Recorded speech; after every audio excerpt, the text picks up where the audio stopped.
Hi ಎಲ್ರಿಗೂ ನಮಸ್ಕಾರ, welcome to ನಮ್ಮ ಚಾನಲ್, ನಿಮ್ಮ ಚಾನಲ್.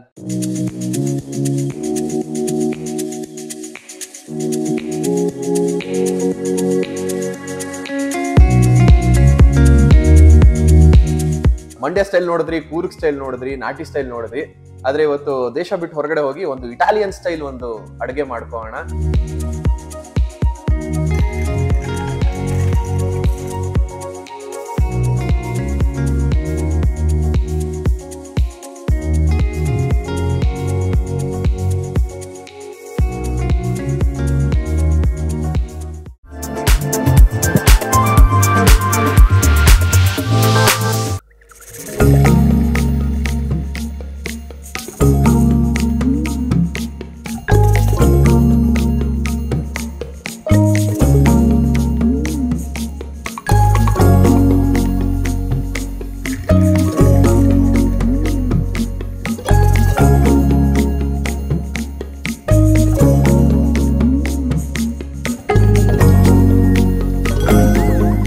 ಹಾಯ್ ಎಲ್ರಿಗೂ ನಮಸ್ಕಾರ, ವೆಲ್ಕಮ್ ಟು ನಮ್ಮ ಚಾನಲ್, ನಿಮ್ಮ ಚಾನಲ್. ರಾಯಭಾರಿ ಅವರು, ನಾವು, ನೀವು. ಸ್ನೇಹಿತರೆ, ತುಂಬಾ ಜನ ಇನ್ಸ್ಟಾಗ್ರಾಮ್ ಅಲ್ಲಿ ಮೆಸೇಜ್ ಮಾಡ್ತಿದ್ದೀರಾ, ಕೇಳ್ತಾ ಇದ್ದೀರಾ ಯಾಕೆ ವಿಡಿಯೋಸ್ ಲೇಟ್ ಆಗ್ತಿದೆ ಅಂತ. ಆಕ್ಚುಲಿ ಡಿಸೆಂಬರ್ ಮತ್ತೆ ನವೆಂಬರ್ ತಿಂಗಳಲ್ಲಿ ಒಂದ್ ಸ್ವಲ್ಪ ಕೆಲಸಗಳು ಜಾಸ್ತಿ, ಶೂಟ್ ಅಲ್ಲಿ ಬ್ಯುಸಿ ಆಗಿದ್ವಿ. ಅಂಡ್ ವಿಟ್ಲಾ ಕೂಡ ಒಂದು ಹೊಸ ಸೀರಿಯಲ್ ಒಪ್ಕೊಂಡಿದ್ದಾನೆ, ಗೌರಿಶಂಕರ ಅಂತ, ಸುವರ್ಣ ಅಲ್ಲಿ ಬರ್ತದೆ, ದಯವಿಟ್ಟು ನೋಡಿ. ಸೊ ಅವ್ನು ಕೂಡ ಶೂಟ್ ಅಲ್ಲಿ ಬಿಸಿ ಆದ, ನಾನು ಕೂಡ ಶೂಟ್ ಅಲ್ಲಿ ಬಿಸಿ ಆದೆ. ಸೊ ಹಾಗಾಗಿ ವಿಡಿಯೋಗಳನ್ನ ರೆಗ್ಯುಲರ್ ಇಂಟರ್ವಲ್ಸ್ ಅಲ್ಲಿ ಮಾಡಕ್ ಆಗ್ತಿರ್ಲಿಲ್ಲ. I am very sorry. Free ಆದಾಗ ಮಾತ್ರ ವಿಡಿಯೋಸ್ಗಳನ್ನ ಶೂಟ್ ಮಾಡ್ತಾ ಇದೀವಿ. ಸೊ ಅದಕ್ಕೆ ವಿಟ್ಲಾ ಕೂಡ ಲಾಸ್ಟ್ 2 ವಿಡಿಯೋಸ್ ಇಂದ ಅವನು ಸಿಗ್ತಿಲ್ಲ, ಅವನು ತುಂಬಾ ಬಿಸಿ ಆದ ಶೂಟ್ ಅಲ್ಲಿ. ಇನ್ಮೇಲೆ ಒಂದ್ ಸ್ವಲ್ಪ ರೆಗ್ಯುಲರ್ ಇಂಟರ್ವ್ಯೂಸ್ ಅಲ್ಲಿ ರೆಸಿಪೀಸ್ ನ ನಿಮಗೆ ತೋರಿಸ್ತಾ ಹೋಗ್ತೀವಿ, ವಿಡಿಯೋಸ್ ನ ಮಾಡ್ತಾ ಹೋಗ್ತೀವಿ ಅಂತ ಹೇಳ್ತಾ ಮತ್ತೊಮ್ಮೆ ವೆಲ್ಕಮ್ ಬ್ಯಾಕ್ ಟು ನಮ್ಮ ಚಾನಲ್, ರಾಯಭಾರಿ ಅವರು, ನಾವು, ನೀವು. ಸೊ ಸ್ನೇಹಿತರೆ, ಅವಾಗ್ಲೇ ಫಸ್ಟ್ ಕ್ಲಿಪ್ ಅಲ್ಲಿ ನೋಡಿರ್ಬೋದು ಏನ್ ಇಷ್ಟೊಂದು ಇಂಗ್ರೀಡಿಯೆಂಟ್ಸ್ ಇಟ್ಕೊಂಡು ಕೂತಿದ ನೀವು ಅಂತ. ಇವತ್ತು ಒಂದು ಕಾಂಟಿನೆಂಟಲ್ ಡಿಶ್ ಮಾಡೋಣ ಅಂತ ಅನ್ಕೋತಾ ಇದೀವಿ. ಮಂಡ್ಯ ಸ್ಟೈಲ್ ನೋಡಿದ್ರಿ, ಕೂರ್ಗ್ ಸ್ಟೈಲ್ ನೋಡಿದ್ರಿ, ನಾಟಿ ಸ್ಟೈಲ್ ನೋಡಿದ್ರಿ. ಆದ್ರೆ ಇವತ್ತು ದೇಶ ಬಿಟ್ಟು ಹೊರಗಡೆ ಹೋಗಿ ಒಂದು ಇಟಾಲಿಯನ್ ಸ್ಟೈಲ್ ಒಂದು ಅಡುಗೆ ಮಾಡ್ಕೋಣ. ಮನೇಲಿ ಮಕ್ಕಳಿದ್ದವ್ರಿಗೆ ಅಥವಾ ಬ್ಯಾಚುಲರ್ಸ್ಗೆ ಈ ತರದ್ ಏನಾದ್ರು ರುಚಿಯಾಗಿ ಮಾಡ್ಕೊಂಡು ತಿನ್ಬೇಕು ಅಂತ ಇರುತ್ತೆ. ಅಂಡ್ ಸ್ಪೆಷಲಿ ಮಕ್ಳಿರೋ ಮನೇಲಿ ತಾಯಂದಿರಿಗೆ ಸಂಜೆ ಹೊತ್ತು ಸ್ಕೂಲಿಂದ ಬಂದ್ಮೇಲೆ ಏನಪ್ಪಾ ಮಾಡ್ಕೊಳ್ಳೋದು ಅನ್ನೋದೊಂದು ತಲೆನೋವು ಇದ್ದೇ ಇರುತ್ತೆ. ಸೊ ಅದಕ್ಕೆಲ್ಲ ಒಂದು ಆನ್ಸರ್ ಆಗಿ ಒಂದು ರೆಸಿಪಿ ಮಾಡೋಣ ಅಂತಿದೀವಿ. ಇವತ್ತು ಏನ್ ಮಾಡ್ತಾ ಇದೀವಿ ಅಂದ್ರೆ, ಇವತ್ತು ಇಟಾಲಿಯನ್ ಪಿಂಕ್ ಸಾಸ್ ಪಾಸ್ತಾ. ಇದನ್ನ ವೆಜ್ ಆಗು ಮಾಡ್ಕೋಬಹುದು, ನಾನ್ ವೆಜ್ ಆಗು ಮಾಡ್ಕೋಬಹುದು, ಎರಡು ತರ ತೋರಿಸ್ತೀವಿ ಇವತ್ತು. So Italian style pink sauce ಪಾಸ್ತಾನ ಹೇಗ್ ಮಾಡೋದು ಅಂತ ನೋಡ್ಕೊಂಡು ಹೋಗೋಣ. ಅದಕ್ಕಿಂತ ಮುಂಚೆ ಇಂಗ್ರೀಡಿಯೆಂಟ್ಸ್ ಏನ್ ಬೇಕು ಅಂತ ಹೇಳ್ತೀನಿ. ಯೂಶಲಿ ಪಾಸ್ತಾನ ನೀವು ರೆಸ್ಟೋರೆಂಟ್ಸ್ ಅಲ್ಲಿ, ಕೆಫೆಲಿ ತಿಂದಿರ್ತೀರ. ಅದನ್ನ ಮನೇಲೆ ಸಿಂಪಲ್ ಆಗಿ ಹೇಗ್ ಮಾಡ್ಕೋಬೇಕು ಅಂತಾನು ನೀವು ಯೋಚನೆ ಮಾಡ್ತಿರ್ತೀರಾ. ಇವತ್ತು ಈ ವಿಡಿಯೋ ನೋಡಿದ್ರೆ ಗೊತ್ತಾಗುತ್ತೆ. ಯೂಶಲಿ ವೈಟ್ ಸಾಸ್ ಪಾಸ್ತಾ ಮಾಡ್ತಾರೆ ಅಥವಾ ರೆಡ್ ಸಾಸ್ ಪಾಸ್ತಾ ಮಾಡ್ತಾರೆ. ವಾಟ್ ಇಸ್ ಪಿಂಕ್ ಸಾಸ್, ಏನು ಪಿಂಕ್ ಸಾಸ್ ಅಂತ ಇವತ್ತು ನೋಡ್ಕೊಂಡು ಹೋಗಿ. ಸೊ ಇವತ್ತಿನ ವಿಡಿಯೋಲಿ ಪಿಂಕ್ ಸಾಸ್ ಪಾಸ್ತಾ ಹೇಗ್ ಮಾಡೋದು ಅಂತ ನೋಡ್ಕೊಂಡು ಹೋಗೋಣ. ಸೊ ನಾನು ಆಗ್ಲೇ ಹೇಳಿದಾಗೆ Italian style pink sauce pasta ಹೇಗ್ ಮಾಡೋದು ಅಂತ ಹೇಳಕ್ಕಿಂತ ಮುಂಚೆ ಅದಕ್ಕೆ ಬೇಕಾಗಿರೋ ಇಂಗ್ರೀಡಿಯೆಂಟ್ಸ್ ನ ಹೇಳ್ತಾ ಹೋಗ್ತೀನಿ. ಒಂದ್ ಸ್ವಲ್ಪ ಜಾಸ್ತಿ ಇಂಗ್ರೀಡಿಯೆಂಟ್ಸ್ ಕಾಣಿಸ್ತಿರ್ಬೋದು ನಿಮ್ಗೆ, ಆದ್ರೆ ಏನು ಜಾಸ್ತಿ ಬೇಕಾಗಲ್ಲ. ಮನೆಯಲ್ಲಿ ಸಿಗುವಂತ ಇಂಗ್ರೀಡಿಯೆಂಟ್ಸ್ ಒಂದ್ 2 ಐಟಮ್ ಮಾತ್ರ ನೀವು ಹೊರಗಡೆಯಿಂದ ಇದಕ್ಕೋಸ್ಕರ ತರಿಸ್ಕೊಂಡ್ರೆ ಸಖತ್ ಯಮ್ಮಿ ಆಗಿರೋ ಪಾಸ್ತಾ ರೆಡಿ ಆಗುತ್ತೆ. ಒಂದೊಂದಾಗಿ ಹೇಳ್ತಾ ಹೋಗೋಣ. ಮೊದಲನೇದಾಗಿ ಪಾಸ್ತಾ ಬೇಕಾಗುತ್ತೆ. ನೀವು ಪಾಸ್ತಾ ಯಾವ ಸ್ಟೈಲ್ ಪಾಸ್ತಾನಾದ್ರೂ ತಗೋಬಹುದು, ಮ್ಯಾಕ್ರೋನಿ ಆದ್ರೂ ತಗೋಬಹುದು, ಅಥವಾ ನಾನು ಪೆನ್ನೆ ತಗೊಂಡಿದ್ದೀನಿ. ಸ್ಪೆಗೆಟಿ ಕೂಡ ಮಾಡಬಹುದು, ಬಟ್ ಸ್ಪೆಗೆಟಿ ಮಾಡ್ಬೇಕಾದ್ರೆ ನೀವು ಅದನ್ನ ಕುಕ್ ಮಾಡೋ ವಿಧಾನ ಒಂದ್ ಸ್ವಲ್ಪ ಜಾಗರೂಕತೆಯಿಂದ ಮಾಡಬೇಕು. ಸ್ಪೆಗೆಟಿ ತುಂಬಾ ಮಷಿ ಆಗ್ಬಿಡುತ್ತೆ, ಯಾಕಂದ್ರೆ ನೂಡಲ್ ತರ ಇರುತ್ತಲ್ಲ, ಹಾಗಾಗಿ. ಸೊ ಪೆನ್ನೆ ತಗೊಳ್ಳಿ ಅಥವಾ ಮ್ಯಾಕ್ರೋನ್ ತಗೊಳ್ಳಿ, ಸೊ ಚೆನ್ನಾಗಿರುತ್ತೆ. ಸೊ ನಾನು ಪೆನ್ನೆ ತಗೊಂಡಿದ್ದೀನಿ. ಪಾಸ್ತಾ, ಅದ್ರ ಜೊತೆಗೆ ಮೈದಾ ಹಿಟ್ಟು ಬೇಕಾಗುತ್ತೆ. ಅಂಡ್ ನೀವು ನಾನ್ ವೆಜ್ ಮಾಡ್ತಿಲ್ಲ, ಬರೀ ವೆಜ್ ಮಾಡ್ತಿದ್ರ ಅಂದ್ರೆ ಚಿಕನ್ ಸ್ಕಿಪ್ ಮಾಡಿ, ನಾನು ಚಿಕನ್ ಹಾಕ್ತಾ ಇದ್ದೀನಿ ಇಲ್ಲಿ. ಚಿಕನ್ನ ಬೋನ್ಲೆಸ್ ಚಿಕನ್ನ ಚಿಕ್ಕದಾಗಿ ಕಟ್ ಮಾಡ್ಕೊಂಡಿದ್ದೀನಿ, ತುಂಬಾ ಸ್ಮಾಲ್ ಪೀಸಸ್ ಆಗಿ ಕಟ್ ಮಾಡ್ಕೊಂಡಿದ್ದೀನಿ ಚಿಕನ್ನ. ಅದು ಬಿಟ್ರೆ ಯೂಶಲಿ ವೆಜಿಟೇಬಲ್ಸ್ ಹೋಗೋಣ ನಾವು. ಇಲ್ಲಿ ವೆಜಿಟೇಬಲ್ಸ್ ನಾವೇನೇನು ತಗೊಂಡಿದೀವಿ ಅಂದ್ರೆ, ಆನಿಯನ್ ತಗೊಂಡಿದ್ದೀನಿ, ಕ್ಯಾಪ್ಸಿಕಮ್ ತಗೊಂಡಿದ್ದೀನಿ, ಮಶ್ರೂಮ್ ತಗೊಂಡಿದ್ದೀನಿ, ಕಾರ್ನ್, ಸ್ಪ್ರಿಂಗ್ ಆನಿಯನ್, ಹಾಗೆ ಗಾರ್ಲಿಕ್. ಇದೆಲ್ಲದನ್ನು ತುಂಬಾ ಸಣ್ಣದಾಗಿ ಕಟ್ ಮಾಡ್ಕೊಂಡಿದ್ದೀನಿ. ಯಾವ್ದನ್ನು ದೊಡ್ಡದಾಗಿ ಕಟ್ ಮಾಡ್ಕೋಬಿಡಿ, ಕರೀಸ್ಗೆ ಹಾಕೋತರ ತುಂಬಾ ಚಿಕ್ಕದಾಗಿ ಕಟ್ ಮಾಡ್ಕೊಳ್ಳಿ. ಅಂಡ್ ನಿಮ್ಗೆ ಸ್ವೀಟ್ ಕಾರ್ನ್ ಏನಾದ್ರು ಸಿಕ್ಕಿದ್ರೆ ಅದನ್ನ ಮುಂಚೆನೆ ಒಂಚೂರು ನೀರಲ್ಲಿ ಉಪ್ಪು ಹಾಕ್ಬಿಟ್ಟು ಸ್ವೀಟ್ ಕಾರ್ನ್ ಬೇಯಿಸಿ ಸೈಡಲ್ಲಿ ಇಟ್ಕೊಳ್ಳಿ. ಸೊ ಇದಿಷ್ಟು ವೆಜಿಟೇಬಲ್ಸ್. ಆದ್ರೆ ಇದಕ್ಕೆ ಸೀಸನಿಂಗ್ ತುಂಬಾ ಇಂಪಾರ್ಟೆಂಟ್ ಆಗುತ್ತೆ ಪಿಂಕ್ ಸಾಸ್ ಪಾಸ್ತಾಗೆ. ಸೊ ಪಾಸ್ತಾ ಒಂದು ಹದಕ್ಕೆ ಬರಬೇಕು, ತುಂಬಾ ಕ್ರೀಮಿ ಟೆಕ್ಸ್ಚರ್ ಬರಬೇಕು ಅಂದ್ರೆ ತುಂಬಾ ಇಂಪಾರ್ಟೆಂಟ್ ಇಂಗ್ರೀಡಿಯೆಂಟ್ ಏನಪ್ಪಾ ಅಂದ್ರೆ ಹಾಲು. ಸೊ ಹಾಲನ್ನ ನಾನು ಈ ಪಾಸ್ತಾಗೆ ಬಳಸ್ತಾ ಇದ್ದೀನಿ. ಅದ್ರ ಜೊತೆ ಇಲ್ಲಿ ನಮ್ಮ ಹತ್ರ ಆರಿಗ್ಯಾನೋ ಇದೆ ಸೀಸನಿಂಗ್ಗೆ, ಇಟಾಲಿಯನ್ ಫ್ಲೇವರ್ ಬರೋದೇ ಇದರಿಂದ. This is very important. ದಯವಿಟ್ಟು ಆರಿಗ್ಯಾನೋ ಹಾಕಿ ಸ್ಕಿಪ್ ಮಾಡಬೇಡಿ. ಆರಿಗ್ಯಾನೋ ಇದೆ, ಅದ್ರ ಜೊತೆ ಚಿಲ್ಲಿ ಫ್ಲೇಕ್ಸ್ ಇದೆ. ನಾವು ಖಾರಕ್ಕೆ ನೀವು ಇಲ್ಲಿ ನೋಡ್ತಾ ಇರ್ಬೋದು, ಖಾರಕ್ಕೆ ನಾವು ಏನೂ ಇಟ್ಕೊಂಡಿಲ್ಲ, ಚಿಲ್ಲಿ ಫ್ಲೇಕ್ಸ್ ಒಂದನ್ನು ಮಾತ್ರ ಯೂಸ್ ಮಾಡ್ತಾ ಇದೀವಿ. ಸೊ ಚಿಲ್ಲಿ ಫ್ಲೇಕ್ಸ್ ಇದೆ. ಅಂಡ್ ಅದ್ರ ಜೊತೆ ನಮ್ಮ ಹತ್ರ ಪೆಪ್ಪರ್ ಪೌಡರ್ ಇದೆ. ಬ್ರ್ಯಾಂಡ್ ಮುಚ್ತಾ ಇದ್ದೀನಿ, ನಾವು ಪ್ರಮೋಟ್ ಮಾಡಲ್ಲ ಅದಕ್ಕೋಸ್ಕರ.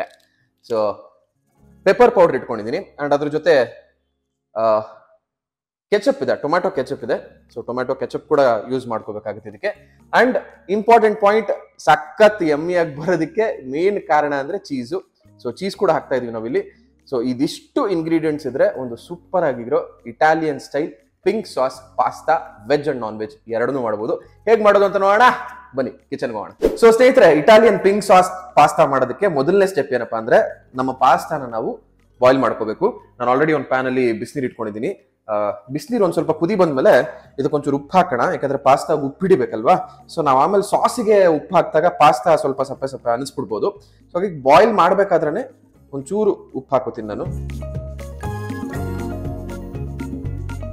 ಸೊ ಉಪ್ಪು ಹಾಕೊಂಡಿದ್ದೀನಿ.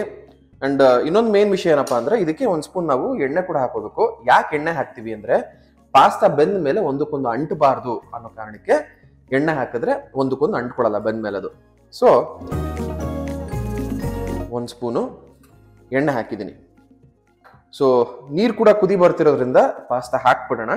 ನಾನಿಲ್ಲಿ ಆಗ್ಲೇ ಹೇಳಿದಾಗೆ ಒಂದು 3/4 ಬೌಲ್ ಅಷ್ಟು ಬೆಣ್ಣೆ ಪಾಸ್ತಾನ ತಗೊಂಡಿದ್ದೀನಿ. ನೀವು ಮ್ಯಾಕ್ರೋನ್ ಕೂಡ ಯೂಸ್ ಮಾಡ್ಕೋಬಹುದು.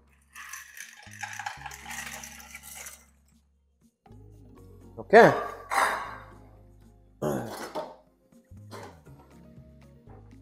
ಯೂಶಲಿ ಕಾಂಟಿನೆಂಟಲ್ ಅಡುಗೆಗಳು ಮಾಡೋರು ಅಥವಾ ರೆಸ್ಟೋರೆಂಟ್ ಅವರು ಅಥವಾ ಇಟಾಲಿಯನ್ಸ್ ಯಾವ ತರ ಮಾಡ್ತಾರೆ ಪಾಸ್ತಾ ಅಂದ್ರೆ, ನೀವು ಪಾಸ್ತಾನ ಬೇಯಿಸ್ಬೇಕಾದ್ರೆ ಅವರು ಪೂರ್ತಿಯಾಗಿ ಪಾಸ್ತಾ ಬೇಯಿಸಲ್ಲ, ಅರ್ಧದಷ್ಟು ಅಥವಾ ಅರ್ಧಕ್ಕಿಂತ ಒಂದು ಚೂರು ಜಾಸ್ತಿ ಬೇಯಿಸ್ತಾರೆ. ಅವ್ರಿಗೆ ಆ ಚ್ಯೂಯಿನೆಸ್ ಸಿಗ್ಬೇಕು ಪಾಸ್ತಾಲಿ ಅಂತ, ಅದಕ್ಕೆ ಆಲ್ಡೆಂಟೆ ಅಂತಾರೆ.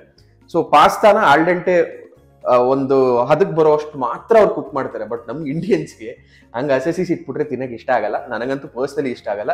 ನಿಮ್ಗೆ ಯಾವ ತರ ಇಷ್ಟನೋ ಆ ಹದಕ್ ಬೇಯಿಸ್ಕೊಳ್ಳಿ ಪಾಸ್ತಾನ. ನಾನಂತೂ ಪೂರ್ತಿಯಾಗಿ ಬೇಯಿಸ್ತೀನಿ. ಸೊ ಪಾಸ್ತಾ ಬಾಯ್ಲ್ ಆಗ್ತಾ ಇರ್ಲಿ, ಇದು ಚೆನ್ನಾಗಿ ಬಾಯ್ಲ್ ಆಗಿ ಚೆನ್ನಾಗಿ ಬೇಯ್ಕೊಳ್ಳಿ. ಮೀನ್ ವೈಲ್ ಇನ್ನೊಂದೇನ್ ಮಾಡ್ಬೋದು ಅಂತ ತೋರಿಸ್ತೀನಿ. ಓಕೆ, ಪಾಸ್ತಾ ಒಂದ್ ಕಡೆ ಬೇಯ್ತಾ ಇದೆ. ಈಗ ನಾನು ಆವಾಗಲೇ ಹೇಳಿದಾಗ ಇದನ್ನ ವೆಜ್ಜು ಮಾಡ್ಬೋದು, ನಾನ್ ವೆಜ್ಜು ಮಾಡ್ಬೋದು. ನಾವು ಒಂದ್ ಸ್ವಲ್ಪ ನಾನ್ ವೆಜ್ ಪ್ರಿಯರ್ ಆಗಿರೋದ್ರಿಂದ ಬಾಯಿಗೆ ಒಂದೊಂದು ಪೀಸು ಚಿಕನ್ ಸಿಗ್ಲೇಬೇಕು ಅನ್ನೋ ಕಾರಣಕ್ಕೆ ಇದಕ್ಕೆ ಚಿಕನ್ ಆಡ್ ಮಾಡ್ತಾ ಇದೀವಿ. ನೀವು ವೆಜಿಟೇರಿಯನ್ಸ್ ಆಗಿದ್ರೆ ಚಿಕನ್ ಕಂಪ್ಲೀಟ್ ಆಗಿ ಸ್ಕಿಪ್ ಮಾಡಿ, ಏನು ಟೇಸ್ಟ್ ಚೇಂಜ್ ಆಗಲ್ಲ. ವೆಜಿಟೇಬಲ್ಸ್ ಅಲ್ಲೂ ತುಂಬಾ ಚೆನ್ನಾಗಿ ಬರುತ್ತೆ ಟೇಸ್ಟ್. ಅಂಡ್ ಈ ನಾನು ತೋರಿಸಿರೋ ವೆಜಿಟೇಬಲ್ಸ್ ಗಳ ಜೊತೆ ಬ್ರೋಕ್ಲಿ ಕೂಡ ಆಡ್ ಮಾಡ್ಕೊಳ್ಳಿ, ಇನ್ನೂ ಸಖತ್ತಾಗಿ ಬರುತ್ತೆ ಟೇಸ್ಟ್. ಸೊ ನಾನು ಚಿಕನ್ ಆಡ್ ಮಾಡ್ತಿರೋದ್ರಿಂದ ಪಾಸ್ತಾ ಬೇಯ್ತಿರೋ ಟೈಮಲ್ಲಿ ಚಿಕನ್ ನ ಒಂಚೂರು ಪ್ಯಾನ್ ಫ್ರೈ ಮಾಡ್ಕೋತೀನಿ, ಒಂಚೂರು ಲೈಟ್ ಆಗಿ. ಸೊ ಆಮೇಲೆ ಅದನ್ನ ಒಟ್ಟಿಗೆ ಹಾಕೋಬಹುದು ಪಾಸ್ತಾಗೆ. ಹೆಂಗ್ ಮಾಡೋದು ಅಂತ ನೋಡೋಣ ಬನ್ನಿ. ಪ್ಯಾನು ಕಾದಿದೆ, ಇದಕ್ಕೆ ಒಂದು ಸ್ಪೂನು ಎಣ್ಣೆ ಹಾಕೊಂಡಿದ್ದೀನಿ. ಎಣ್ಣೆ ಒಂಚೂರು ಬಿಸಿ ಆಗ್ತಿದ್ದಂಗೆ ಇದಕ್ಕೆ ಚಿಕನ್ ಹಾಕೋಣ.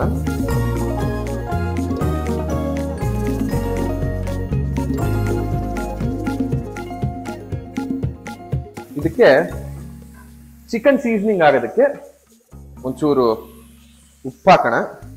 ಒಂಚೂರೇ ಚೂರು ಪೆಪ್ಪರ್ ಪೌಡರ್.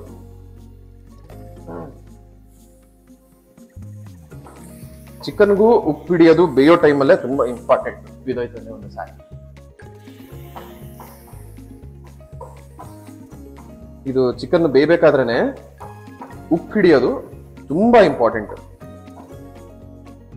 ಸೊ ಹಾಗಾಗಿ ಪಾಸ್ತಾ ಬೇಯಿಸ್ಕೋಬೇಕಾದ್ರೂ ಉಪ್ಪು ಹಾಕೊಳ್ಳಿ, ಚಿಕನ್ ಫ್ರೈ ಮಾಡ್ಕೋಬೇಕಾದ್ರೂ ಉಪ್ಪು ಹಾಕೊಳ್ಳಿ. ಚಿಕನ್ ಒಂದ್ ಸ್ವಲ್ಪ ರೋಸ್ಟ್ ಆಗ್ಲಿ. ಇದು ಬೋನ್ಲೆಸ್ ಚಿಕನ್ ಆಗಿರೋದ್ರಿಂದ ತುಂಬಾ ಚಿಕ್ಕ ಕಟ್ ಮಾಡಿರೋದ್ರಿಂದ ಬೇಗ ಬೆಂದೋಗುತ್ತೆ. ಸೊ ಅದೊಂದು ಸ್ವಲ್ಪ ಚೆನ್ನಾಗಿ ರೋಸ್ಟ್ ಮಾಡ್ಕೊಳ್ಳಿ, ಅದನ್ನು ಸಾಕಾಗಿರುತ್ತೆ. ಓಕೆ, ಸೊ ನೋಡಿದ್ರಲ್ಲ, ಚಿಕನ್ನು ಗೋಲ್ಡನ್ ಬ್ರೌನ್ ಆಗೋ ಅಷ್ಟು ತರ ರೋಸ್ಟ್ ಆಗಿದೆ, ಚೆನ್ನಾಗಿ ಬೆಂದಿದೆ ಅನ್ಕೋತೀನಿ. ಸೂಪರ್ ಆಗಿ ಬಂದಿದೆ, ಉಪ್ಪು ಖಾರ ಎಲ್ಲ ಚೆನ್ನಾಗಿ ಹಿಡಿದಿದೆ. ಸೊ ಚಿಕನ್ ಸೈಡ್ ಇಟ್ಕೊಂಬೋಣ. ಕ್ರಿಸ್ಪಿ ಆಗಿದೆ ಚಿಕನ್ನು. ಇದು ಪಾಸ್ತಾಲಿ ಮಧ್ಯ ಮಧ್ಯೆ ಸಿಗ್ತಾ ಇದ್ರೆ ಆಹಾ ಸ್ವರ್ಗ. ವೆಜ್ ತಿನ್ನೋರು ಬೇಜಾರು ಮಾಡ್ಕೊಬಿಡಿ, ಸ್ಕಿಪ್ ಮಾಡ್ಬಿಡಿ. ಸೊ ಚಿಕನ್ ಆಯ್ತು. ಪಾಸ್ತಾ ಕತೆ ಏನು ಅಂತ ನೋಡೋಣ. ಬನ್ನಿ ಇಲ್ಲಿ ನೋಡಿ, ತುಂಬಾ ಅದ್ಭುತವಾಗಿ ಬೆಂದಿದೆ ಪಾಸ್ತಾ, ಸಕ್ಕರ ಬಂದಿದೆ. ಇಷ್ಟು ಬೆಂದ್ರೆ ಸಾಕು. ಇದನ್ನು ತಕೊಂಬೋಣ. ಸೊ ಪಾಸ್ತಾ ನಾನು ಹೇಳಿದಾಗೆ ಸಕ್ಕರಾಗಿ ಬಂದಿದೆ. ಇದನ್ನು ಸೈಡಲ್ಲಿ ಒಂದು ಬೌಲ್ಗೆ ಇಟ್ಕೊಂಬೋಣ.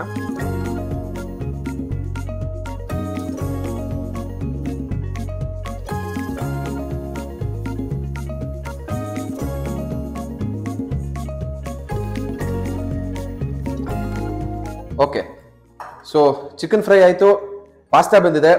ಇನ್ನು ಎಲ್ಲ ಮಾಡೋದಕ್ಕೆ ರೆಡಿ ಇದೆ. ನೆಕ್ಸ್ಟ್ ಸಾಸ್ ಮಾಡಿಕೊಂಡು ಇದನ್ನ ಹೇಗೆ ಬ್ಲೆಂಡ್ ಮಾಡೋದು ಅಂತ ತೋರಿಸ್ತೀನಿ. ಸೊ ಚಿಕನ್ ಫ್ರೈ ಮಾಡ್ಕೊಂಡಾಗಿದೆ, ಪಾಸ್ತಾ ಬೆಂದಾಗಿದೆ.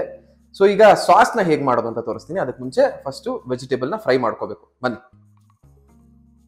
ಸೊ ಈಗ ನಮ್ಮ ಹತ್ರ ಆಯಿಲ್ ಇದೆ. ಇದು ನೀವು ಆಲಿವ್ ಆಯಿಲ್ ಆದರೂ ಹಾಕೊಳ್ಳಿ, ಬಟರ್ ಆದರೂ ಹಾಕೊಳ್ಳಿ, ಏನು ಬೇಕಾದರೂ ಹಾಕೊಳ್ಳಿ, ಚೆನ್ನಾಗಿರುತ್ತೆ. ನಮ್ಮ ಹತ್ರ ಆಯಿಲ್ ಇರೋದ್ರಿಂದ ನಾನು ಆಯಿಲ್ನ ಹಾಕೊಂಡಿದ್ದೀನಿ. ಒಂದು 2.5 ಟೇಬಲ್ ಸ್ಪೂನ್ ಅಷ್ಟು ಎಣ್ಣೆ ಹಾಕೊಂಡಿದ್ದೀನಿ. ಬಟರ್ ಹಾಕೊಂಡ್ರೆ ಇನ್ನೂ ಚೆನ್ನಾಗಿರುತ್ತೆ, ಆಲಿವ್ ಆಯಿಲ್ ಹಾಕೊಂಡ್ರೆ ಇನ್ನೂ ಚೆನ್ನಾಗಿರುತ್ತೆ. ಸೊ ಎಣ್ಣೆ ಒಂಚೂರು ಕಾದ್ಮೇಲೆ ತರಕಾರಿಗಳು ನಾನು ಹೇಳದ್ನಲ್ಲ ಅದನ್ನೆಲ್ಲ ಹಾಕೋತಾ ಹೋಗೋಣ. ಮೊದಲನೇದಾಗಿ ಗಾರ್ಲಿಕ್ ಇದೆ. ಒಂಚೂರು ಗಾರ್ಲಿಕ್ ಹಸಿ ಸ್ಮೆಲ್ ಹೋಗ್ಲಿ. ಸೊ ಗಾರ್ಲಿಕ್ ಒಂದ್ ಸ್ವಲ್ಪ ರೋಸ್ಟ್ ಆಗಿದೆ. ಈಗ ಇದಕ್ಕೆ ಈರುಳ್ಳಿ ಹಾಕೋಣ. ಈರುಳ್ಳಿ ಸಣ್ಣದಾಗಿ ಕಟ್ ಮಾಡ್ಕೊಂಡಿದ್ದೀನಿ.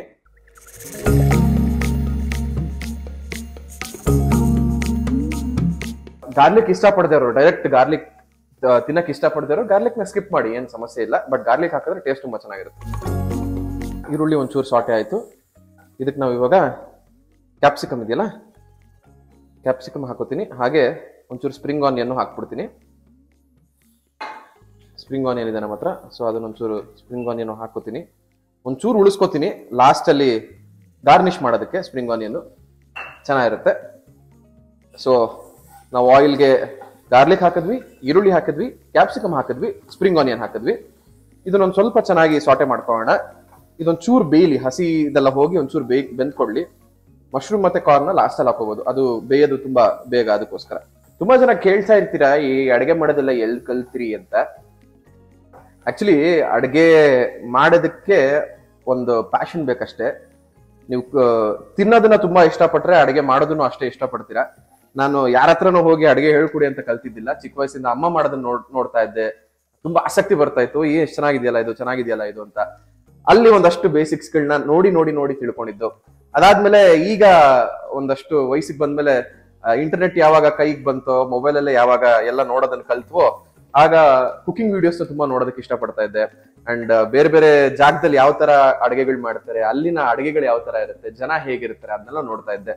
ಸೊ ಹೀಗೆ ನಾನು ಕುಕಿಂಗ್ ನ ಕಲ್ತ್ಕೊಂಡಿರೋದು. ಅಂಡ್ ನನಗೆ ತುಂಬಾ ಜನ ತುಂಬಾ ಇಂಟರ್ವ್ಯೂಸ್ ಕೂಡ ಹೇಳಿದೀನಿ ನಾನು, ನನ್ನ ಸ್ಟ್ರೆಸ್ ಬಸ್ಟರೇ ನಾನು ಕುಕಿಂಗ್ ಅಂತ. ತುಂಬಾ ಸ್ಟ್ರೆಸ್ ಆಗಿದ್ರೆ ಅಥವಾ ತುಂಬಾ ಏನಾದ್ರು ಮೈಂಡ್ ಅಪ್ಸೆಟ್ ಆಗಿದ್ರೆ, ಮೂಡ್ ಆಫ್ ಆಗಿದ್ರೆ ಕುಕ್ ಮಾಡ್ತೀನಿ. ಕುಕ್ ಮಾಡಿದಾಗ ಅಷ್ಟು ಸ್ಟ್ರೆಸ್ ಹೊರಗಡೆ ಹೋಗುತ್ತೆ, ತುಂಬಾ ಪೀಸ್ ಆಗುತ್ತೆ ಮೈಂಡ್. ಸೊ ಕುಕಿಂಗ್ ಮಾಡೋದಕ್ಕೆ ಏನೋ ಒಂದು ಬ್ರಹ್ಮವಿದ್ಯೆ ಬೇಕು ಅಂತ ಏನಲ್ಲ, ಆಸಕ್ತಿ ಹೊಂದಿದ್ರೆ, ಅದ್ರ ಮೇಲೆ ಒಂಚೂರು ಪ್ಯಾಷನ್ ಇದ್ರೆ, ಖುಷಿ ಇದ್ರೆ ಅಷ್ಟೇ ಸಾಕು. ಓಕೆ, ಸೊ ಇಲ್ಲಿ ಕ್ಯಾಪ್ಸಿಕಮ್ ಮತ್ತೆ ಸ್ಪ್ರಿಂಗ್ ಆನಿಯನ್ ಮತ್ತೆ ಆನಿಯನ್ಸು ಎಲ್ಲ ಚೆನ್ನಾಗಿ ಫ್ರೈ ಆಗಿದೆ. ಇದಕ್ಕೆ ನಾವು ಇವಾಗ ಮಶ್ರೂಮ್ಸ್ ಹಾಕೋಣ. ಓಕೆ, ಅಂಡ್ ಕಾರ್ನ್ ಕೂಡ ಹಾಕೋತಾ ಇದ್ದೀನಿ. ಒಂದು ಅರ್ಧ ಕಪ್ ಕಾರ್ನ್ ತಗೊಂಡಿದ್ದೀನಿ ನಾನು.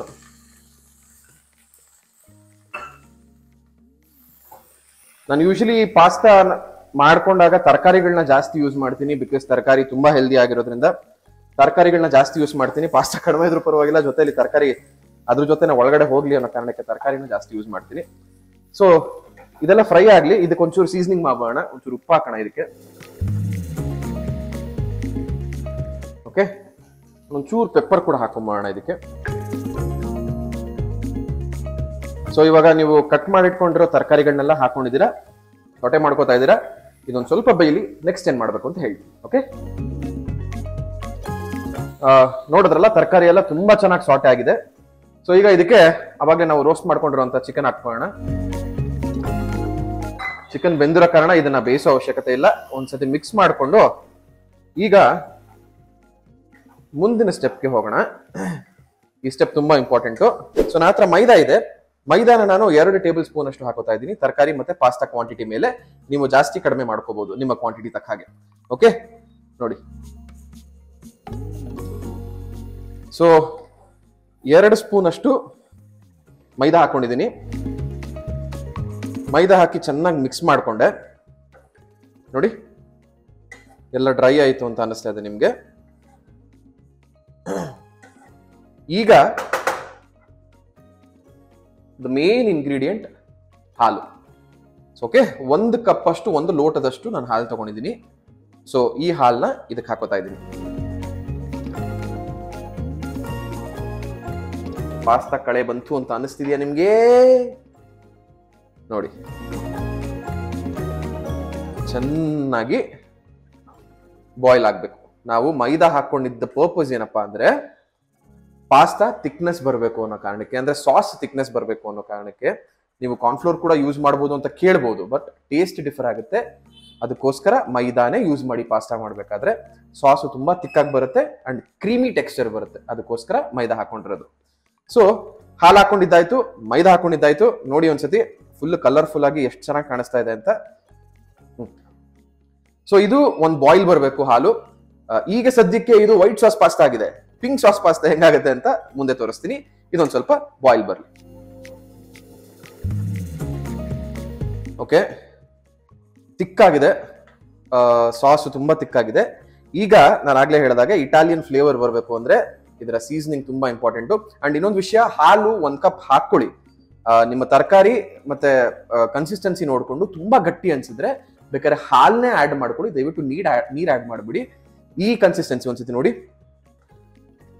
ಈ ಕನ್ಸಿಸ್ಟೆನ್ಸಿಗೆ ಬರೋ ಅಷ್ಟು ಹಾಲ್ನ ಆಡ್ ಮಾಡ್ಕೊಳ್ಳಿ. 1 ಕಪ್ ಅಂದ್ರೆ 1 ಕಪ್ ಹಾಕ್ಬೇಕು ಅಂತ ಏನಿಲ್ಲ. ನೋಡ್ಕೊಂಡು ಹಾಲ್ನ ಕಡಿಮೆ ಮಾಡೋಕ್ಕಾಗಲ್ಲ, ಜಾಸ್ತಿ ಮಾಡ್ಕೊಳ್ಳಿ. ಓಕೆನಾ? ಹಾಗಂತ ಫಸ್ಟೇ ಜಾಸ್ತಿ ಹಾಲು ಹಾಕೊಂಡ್ಬಿಡ್ಬಿಡಿ, ತುಂಬಾ ತಿನ್ನಾಗ್ಬಿಡುತ್ತೆ. ಸೊ ಈಗ ನಾನು ಆಗ್ಲೇ ಹೇಳಿದಾಗೆ ಇಟಾಲಿಯನ್ ಸೀಸನಿಂಗ್ ಬರಬೇಕು ಅಂದ್ರೆ, ಫ್ಲೇವರ್ ಬರಬೇಕು ಅಂದ್ರೆ ಇದಕ್ಕೆ ಇಂಪಾರ್ಟೆಂಟ್ ಆರಿಗ್ಯಾನೋ. ಸಖತ್ತಾಗಿ ಆರಿಗ್ಯಾನೋ ಹಾಕಿದ್ವಿ. ಆ ಫ್ಲೇವರ್ ಆಹಾ ಸಖತ್ತಾಗಿದೆ ಫ್ಲೇವರು. ನೀವು ಪಿಜ್ಜಾ ಎಲ್ಲ ತಿನ್ಬೇಕಾದ್ರೆ ಅದ್ರ ಫ್ಲೇವರ್ ಗೊತ್ತೇ ಇರುತ್ತೆ ನಿಮ್ಗೆ. ಸೊ ಆರಿಗ್ಯಾನೋ ಹಾಕಿದ್ವಿ ಅಂಡ್ ಚಿಲ್ಲಿ ಫ್ಲೇಕ್ಸ್ ಹಾಕೊಳ್ಳಿ ನಿಮ್ಮ ಖಾರಕ್ಕೆ ಎಷ್ಟು ಬೇಕೋ ಅಷ್ಟು. ಓಕೆ,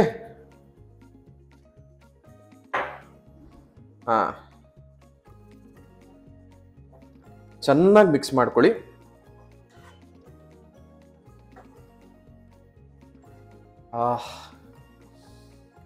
ಸ್ಮೆಲ್ ಸೋ ಗುಡ್ ಗೊತ್ತಾ? ದಯವಿಟ್ಟು ಮನೇಲಿ ಒಂದ್ಸತಿ ಮಾಡಿ ನೋಡಿ. ಅಕ್ಕಪಕ್ಕ ಮನೆಯವರೆಲ್ಲ ಏನ್ ಮಾಡ್ತಿದ್ದೀರಾ ಮನೇಲಿ, ಯಾರಾದ್ರೂ ಶೆಫ್ ಬಂದಿದ್ದೀರಾ ಅಂತ ಕೇಳ್ತಾರೆ. ಯಾಕಂದ್ರೆ ಅಷ್ಟು ಚೆನ್ನಾಗಿದೆ ಸ್ಮೆಲ್ ಇದು. ಯೂಶಲಿ ನಿಮ್ಗಳು ಮನೆಯಿಂದ ಹೊರಗಡೆ ಬರುವಂತ ಸ್ಮೆಲ್ ಅಲ್ಲ. ಯಾಕಪ್ಪ ಅಂದ್ರೆ ಇದೊಂಥರ ಕಾಂಟಿನೆಂಟಲ್ ಡಿಶ್ ಆಗಿರೋದ್ರಿಂದ ತುಂಬಾ ಅನ್ಯೂಶುವಲ್ ಸ್ಮೆಲ್ಲು, ಅಷ್ಟೇ ಪ್ಲೆಸೆಂಟ್ ಸ್ಮೆಲ್ ಅಂತ ಹೇಳ್ಬೋದು. ಸೊ ಇದನ್ನ ಮಿಕ್ಸ್ ಮಾಡ್ಕೊಂಡೆ. ಇದಕ್ಕೆ ನೀವೇನಾದ್ರೂ ಪಾಸ್ತಾ ಹಾಕೊಂಡು ಚೀಸ್ ಹಾಕೊಂಡ್ರೆ ವೈಟ್ ಸಾಸ್ ಪಾಸ್ತಾ ಆಗುತ್ತೆ. ಅಥವಾ ರೆಡ್ ಸಾಸ್ ಪಾಸ್ತಾ ಮಾಡಬೇಕು ಅಂದ್ರೆ ಹಾಲು ಗೀಲು ಎಲ್ಲ ಬಿಟ್ಟು ಟೊಮ್ಯಾಟೊ ಪ್ಯೂರಿಲ್ ಮಾಡ್ತಾರೆ, ಅದು ರೆಡ್ ಸಾಸ್ ಪಾಸ್ತಾ ಆಗುತ್ತೆ. ಸೊ ನಾವಿವಾಗ ಪಿಂಕ್ ಸಾಸ್ ಪಾಸ್ತಾನ ಹೇಗ್ ಮಾಡ್ತೀವಿ ಅಂತ ತೋರಿಸ್ತೀನಿ. ಇದಕ್ಕೆ ನೀವು ಪಾಸ್ತಾ ಹಾಕೋಬಹುದು, that is white sauce pasta. ಈಗ ಪಿಂಕ್ ಸಾಸ್ ಹೇಗಾಗುತ್ತೆ ನೋಡ್ತಾ ಇರಿ. ಸಿಂಪಲ್ ಇಂಗ್ರೀಡಿಯೆಂಟು, ಇಷ್ಟನಾ ಅಂತ ನೀವು ಅನ್ಕೋಬಹುದು, ಬಟ್ ಅದ್ರ ಫ್ಲೇವರೇ ಬೇರೆ ತರ ಇರುತ್ತೆ ಅಂಡ್ ಅದ್ರ ಲುಕ್ಕೇ ಬೇರೆ ತರ ಇರುತ್ತೆ. ನಾನು ಆಗ್ಲೇ ಹೇಳಿದಾಗೆ ಟೊಮ್ಯಾಟೊ ಕೆಚಪ್ ಇದೆ ನನ್ನ ಹತ್ರ, ಅದನ್ನ ಹಾಕೋತಾ ಇದ್ದೀನಿ.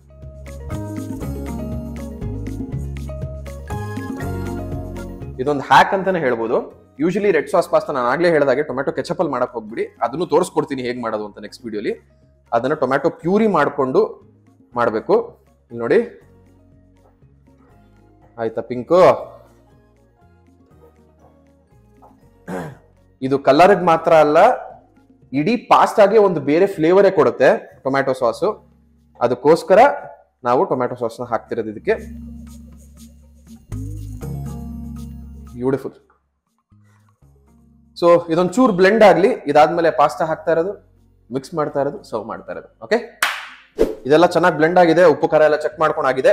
ಈಗ for the final process, pasta ನಾನು ಹೇಳದ್ನಲ್ಲ ಎಣ್ಣೆ ಏನಕ್ಕೆ ಹಾಕೋಬೇಕು ಅಂತ. ಇದಕ್ಕೆ ಒಂದು ಅಂಟಿಲ್ಲ ಪಾಸ್ತಾ ತುಂಬಾ ಚೆನ್ನಾಗಿ ಕುಕ್ ಆಗಿದೆ ನೋಡಿ. ತುಂಬಾ ಚೆನ್ನಾಗಿ ಕುಕ್ ಆಗಿದೆ ಪಾಸ್ತಾ. ಇಷ್ಟು ಕುಕ್ ಆದ್ರೆ ಸಾಕು. ಸೊ ಇದನ್ನ ಹಾಕೊಂಬೋಣ. ಸೊ ಪಾಸ್ತಾ ಹಾಕೊಂಡಿದೀವಿ, ಚೆನ್ನಾಗಿ ಸಾಸ್ ಅಲ್ಲಿ ಮಿಕ್ಸ್ ಮಾಡ್ಕೊಳ್ಳಿ. ಲಿಟ್ರಲಿ ಪಿಂಕ್ ಸಾಸ್ ಕಾಣಿಸ್ತಿದೆ ಅನ್ಸುತ್ತೆ ನಿಮ್ಗೆ. ಪಾಸ್ತಾ ಹಾಕಿದ್ಮೇಲೆ ಜಾಸ್ತಿ ಹೊತ್ತು ಕುಕ್ ಮಾಡಬೇಡಿ, ಪಾಸ್ತಾ ಮೆತ್ತಗಾಗ್ಬಿಡುತ್ತೆ. ತುಂಬಾ ಕೈ ಆಡ್ಸಕ್ಕೂ ಹೋಗ್ಬಿಡಿ, ಯಾಕಂದ್ರೆ ಪಾಸ್ತಾ ಬ್ರೇಕ್ ಆಗೋ ಚಾನ್ಸಸ್ ಇರುತ್ತೆ. ಇದನ್ನ ನಾನು ಇವಾಗ ತೋರಿಸ್ದ ಹಾಗೆ ಚೆನ್ನಾಗಿ ಫೋಲ್ಡ್ ಮಾಡ್ಕೊಳ್ಳಿ. ನಾವು ಈ ತರಕಾರಿ ಫ್ರೈ ಮಾಡ್ಬೇಕಾದ್ರೆ ಆಡಿಸ್ತೀವಲ್ಲ, ಆ ತರ ಆಡ್ಸಕ್ ಹೋಗ್ಬಿಡಿ. ಸೊ ಪಾಸ್ತಾ ಚೆನ್ನಾಗಿ ಮಿಕ್ಸ್ ಆಗಿದೆ. ಈಗ ಫಾರ್ ದ ಫೈನಲ್ ಪ್ರಾಸೆಸ್ ಏನಪ್ಪಾ ಅಂದ್ರೆ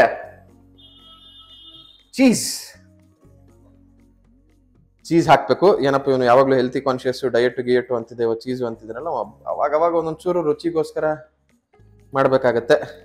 ಸೊ ಹಾಗಾಗಿ ಇಲ್ಲಿ ನನ್ನ ಹತ್ರ ಒಂದು ಚೀಸ್ ಕ್ಯೂಬ್ ಇದೆ. ಆ ಒಂದು ಚೀಸ್ ಕ್ಯೂಬ್ ಪೂರ್ತಿ ನಾನು ಇಲ್ಲಿ ಗ್ರೇಟ್ ಮಾಡ್ತಾ ಇದ್ದೀನಿ.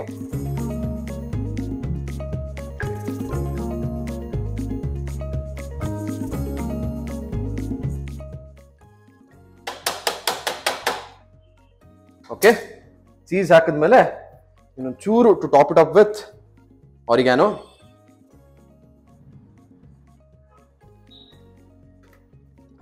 and a little chili flakes.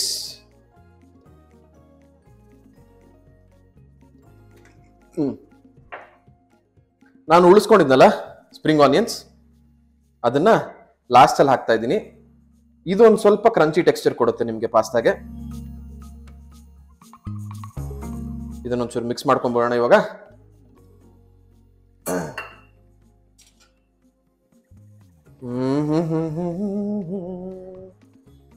ಅದ್ಭುತ ಅಮೋಘ.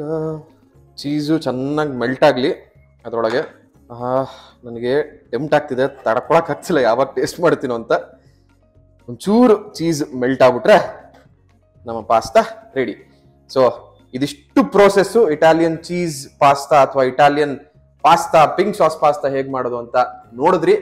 ಸ್ವಲ್ಪ ಹೊತ್ತಾಗ್ತಿದ್ದಂಗೆ ಸರ್ವಿಂಗ್ ಬೌಲ್ಗೆ ಹಾಕ್ತೀನಿ, ಸರ್ವ್ ಮಾಡ್ತೀನಿ, ಹೇಗಿದೆ ಅಂತ ಟೇಸ್ಟ್ ಮಾಡಿ ಹೇಳ್ತೀನಿ. ಓಕೆ, ಸೊ ಸ್ನೇಹಿತರೆ, ಅಂತೂ ಇಂತೂ ಇಟಾಲಿಯನ್ ಪಿಂಕ್ ಸಾಸ್ ಪಾಸ್ತಾ ಮಾಡಿದ್ವಿ. ಹೇಗಿದೆ ಅಂತ ಟೇಸ್ಟ್ ಮಾಡಬೇಕು. ನಾನಂತೂ ಸಿಕ್ಕಾಬಡೆ ಎಕ್ಸೈಟ್ ಆಗಿದ್ದೀನಿ. ತುಂಬಾ ದಿನ ಆಗಿತ್ತು ಈ ಥರದೆಲ್ಲ ತಿಂದು. ನಾನು ಯಾವಾಗಲೂ ಡಯಟು ಅಂತಿರ್ತಿದ್ದೆ. ಇವತ್ತು ನಾನೇ ಮಾಡಿರೋಂಥ Italian style pink sauce pasta, veg non veg, ನೋಡಿದ್ರೆ ಹೇಗಿದೆ ಅಂತ ಟೇಸ್ಟ್ ಮಾಡಿ ನೋಡೋಣ. I can't wait. ಒಂದು ಮಶ್ರೂಮ್ ತಗೋಣ, ಹಂಗೆ ಚಿಕನ್ ಕೂಡ ಇದೆ.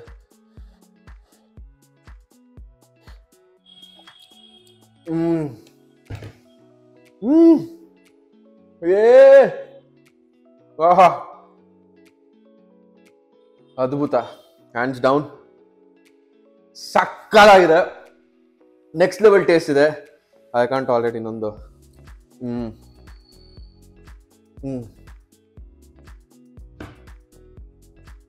ತುಂಬಾ ಚೆನ್ನಾಗಿದೆ ರೀ. ಯಾವ ರೆಸ್ಟೋರೆಂಟ್ಗೂ ಕಡಿಮೆ ಇಲ್ಲ, ಯಾವ ಕೆಫೆಗೂ ಕಡಿಮೆ ಇಲ್ಲ. ನೀವು ಹೋಗಿ 600-700 ರೂಪಾಯಿ ಕೊಟ್ಬಿಟ್ಟು ಒಂದು ಪಾಸ್ತಾ ಏನೋ ಒಂದು 5 ಸ್ಟಾರ್ ಹೋಟೆಲ್ ತಿಂತೀರಾ, ಅದರಿಂದ ಜಾಸ್ತಿ ಇರ್ಬೋದು, ಗೊತ್ತಿಲ್ಲ ನನಗೆ. ಮನೇಲೆ ತುಂಬಾ ಹೆಲ್ದಿಯಾಗಿ, ತುಂಬಾ ಈಸಿಯಾಗಿ ಮನೇಲೆ ಮಾಡ್ಕೊಳ್ಬೋದು. ಎಲ್ಲರೂ ಮಾಡ್ಬೋದು. ಇವತ್ತು ನೋಡ್ಕೊಂಡ್ರಲ್ಲ ಹೇಗೆ ಮಾಡೋದು ಅಂತ. ಸೊ ದಯವಿಟ್ಟು ಸ್ಪೆಷಲಿ ಈ ರೆಸಿಪಿನ ಎಲ್ಲರೂ ಮನೇಲಿ ಟ್ರೈ ಮಾಡ್ಬಿಟ್ಟು ಹೇಗೆ ಅನಿಸ್ತು ಅಂತ ದಯವಿಟ್ಟು ಕಮೆಂಟ್ ಬಾಕ್ಸಲ್ಲಿ ತಿಳಿಸಿ. ನನಗಂತೂ ತುಂಬಾ ಇಷ್ಟ ಆಯ್ತು ರೆಸಿಪಿ ಇದು. ಹಾಗೆ ನಮ್ಮ ಕಂಟೆಂಟ್ ನಿಮ್ಗೆ ಇಷ್ಟ ಆದರೆ ದಯವಿಟ್ಟು ನಮ್ಮ ಚಾನಲ್ನ ಸಬ್ಸ್ಕ್ರೈಬ್ ಮಾಡಿ. ನಿಮ್ಮ ಸಬ್ಸ್ಕ್ರಿಪ್ಷನ್ ಇಂದ ನಮ್ಗೆ ಇನ್ನೊಂದಷ್ಟು ಮೋಟಿವೇಶನ್ ಬರುತ್ತೆ, ಇನ್ನೊಂದಷ್ಟು ಚೆನ್ನಾಗಿರೋ ಕಂಟೆಂಟ್ಗಳನ್ನ ನಿಮ್ಗೆ ಕೊಡಬೇಕು ಅಂತ ಅನ್ಸುತ್ತೆ ಅಂತ ಹೇಳ್ತಾ ಈ ವಿಡಿಯೋನ ಇಲ್ಲಿಗೆ ಮುಗಿಸ್ತಾ ಇದ್ದೀನಿ. ಪಾಸ್ತಾ ನಿಮ್ಗೆ ಇಷ್ಟ ಆಗಿರೋ ದಯವಿಟ್ಟು ಟ್ರೈ ಮಾಡಿ, ಕಮೆಂಟ್ ಬಾಕ್ಸಲ್ಲಿ ತಿಳಿಸಿ. ಇದು ರಾಯಭಾರಿ, ಅವರು, ನಾವು, ನೀವು. ನಮಸ್ಕಾರ.